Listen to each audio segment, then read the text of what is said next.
because your music still has a punky feeling. I mean, it is. It's kind of raw. Yeah, it's raw. Yeah.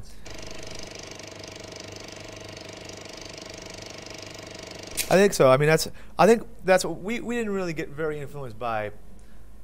Well, I mean, it depends what you consider punk rock. I mean, we were always into the Stooges and kind of early stuff like that, and Velvet Underground, of course, but that wasn't really punk rock. I mean, the Sex Pistols, okay, yeah, it was interesting for a little while, but we were never really into hardcore. We were always into more melodic stuff, but we were probably influenced by bands that were influenced by that stuff. Like, we were influenced by Husker Du, like I said, who came out of hardcore, and their replacements as well. But to me, that their more groundbreaking stuff that influenced me was stuff that they did, like when they combined kind of that energy and the kind of do-it-yourself ethic of punk and hardcore, and they combined that with like a pop and a folk type thing. That was far more influential to me than the straight hardcore. What's up with Boston? I mean, there's a lot of great bands coming from Boston right now. You got your Dinosaur Jr., Lemonheads, you like Episode 3. Yeah. Is it? Can we expect like a Boston hype then, or next to the Seattle hype? Well, I think there was before the Seattle hype. There was kind of the Pixies came out of there, the Dinosaur Jr., Lemonheads were already going. We were going Galaxy 500 at one point, Bullet La Volta. There were a lot of bands coming out of Boston. There always have been.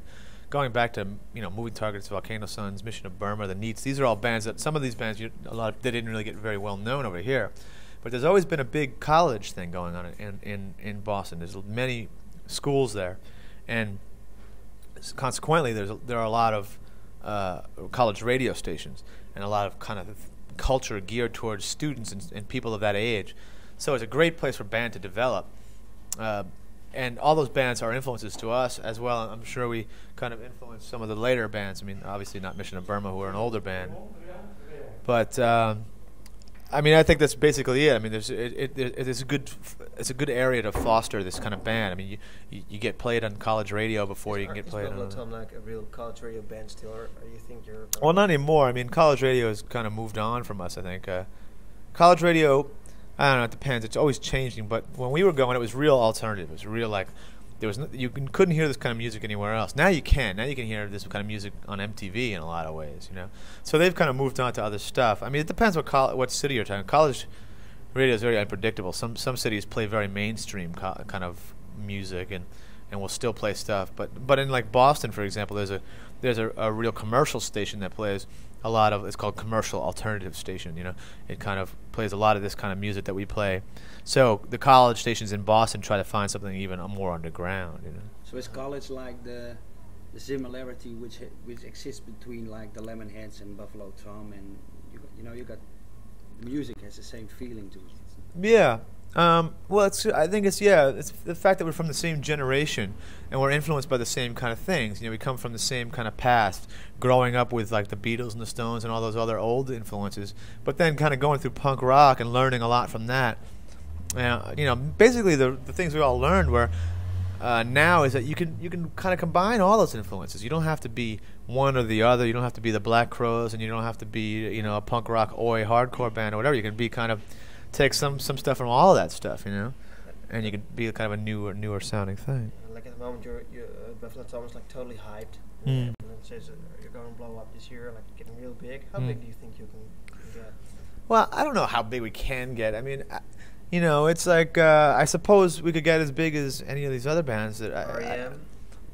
Well, I don't know. I mean, do I want to be? I mean, there's a question. Do I want to? No, I don't think that we got into the band to do that. I mean, in '86 when we formed, there was absolutely no. I mean, R.E.M. hadn't even cracked into the top 40 yet, So, and when they did, it was a big deal. But when Nirvana and now Urge Overkill and all these other bands are up there, it's like, whoa, man, it's insane. But we still just do what we do, and for us, we're successful. I mean, for us, the fact that we can come over to Holland and play to 2,000 people or whatever, and that people buy our records, and more people buy our records each year, and we can continue to make records in and of itself, for us, that's very successful. And now we're making a living at it, and of course we'd like to sell more records if possible, but I don't know if I'd want to go from selling 100 or 150,000 records to selling 8 million records. I mean, that's crazy. For me, I'd rather just like keep. Why? Yeah, I mean, it should Because be fun. no, yeah, People, if, like, on so paper much- it should be no, fun. I mean, a lot of people would like your music. Would be like, But wouldn't a real you? compliment for your. Well, for your first of music. all, do I need that? No, I don't think it is a. Well, I'm sorry. Slow down, because first of all, do I need that? Do I need that kind of acceptance? I don't think I do. I mean, the fact that I can go to Holland and play to 2,000 people, or go to Australia and play to even even if only 50 people showed up at a show, that to me that's amazing. That you can go around the world and there'll be people listening to your music. But I mean, I would like more success each year, but I think I'd much rather work at it gradually. I mean, REM was pretty gradual, you know. It wasn't as gradual as we were, but it was you know, they didn't explode overnight. Same with Soul Asylum. To a certain extent, they did explode overnight, but they had been around for a long time. I'd be much rather happier. I'd much rather be happier, kind of just doing doubling our record sales each year or something like that. I mean, I don't think I need. For me, if something is so widespread, accepted in such a widespread way, it kind of is a signal that it's bad. I mean, if everybody likes something, there's got to be something wrong with it, if you ask me. I mean, the stuff that I tend to like it hasn't been universally accepted. I mean, I'd much rather have somebody that, crowds that hate us or love us. I don't really like this kind of middle ground thing. Like, well, Buffalo Tom, we're okay. I'd much rather hear somebody say, well, no, I don't like Buffalo Tom, or yeah, I really like Buffalo Tom. I really, I don't like kind of like, well, yeah, they're okay, Still, you're not like a band, like a real extreme band. I mean, you look kind of normal. Your music's not too loud. It's not too soft. You could it's appeal kind of to. new. You could appeal to a mass. I suppose. I mean, I'm very cynical about the music business. I mean, I think Soul Asylum hasn't really changed their music. I think what has happened is somebody promoted them and said they put them on MTV and they sold records. It's almost as simple as that. I mean, it's a little maybe simplistic, but I think it's almost as simple as if a certain band is promoted in a certain way and they give the music the chance, they'll sell records. I mean, obviously you have to have decent tunes and whatever else to begin with. But some bands can labor away in obscurity because of shitty music deals, To me, I don't try to. Buffalo Tom, it's independent of all that. I mean, it's like what we do is we do for ourselves, and it's an honest statement. I mean, we hope that people will like it, and we hope as many people. I'm not going to say, well, I don't want to sell records. I mean, I want to sell as many records as possible. So no mannerism for Buffalo Tom. No what? No mannerism. Like REM. A lot of people think the new record for REM is just like the old ID. Practice again and again and again and again and again. But I don't think that's true. I mean, I think REM kind of went out on some limbs. They didn't have to tour. They said, well, we've gotten to such a big extent now that why should we tour if we don't want to? Until we'll tour when we want to, and we'll go back and make a more of acoustic record, and we'll add strings.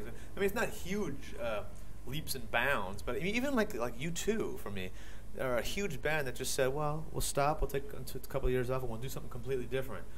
Not that I like U2 that much, but I think it's an interesting thing. I think it's cool that they kind of did that, But how do you see your album then, Your new album. As a development or Yeah, a change? development. No, it's not a big change from what we did last year.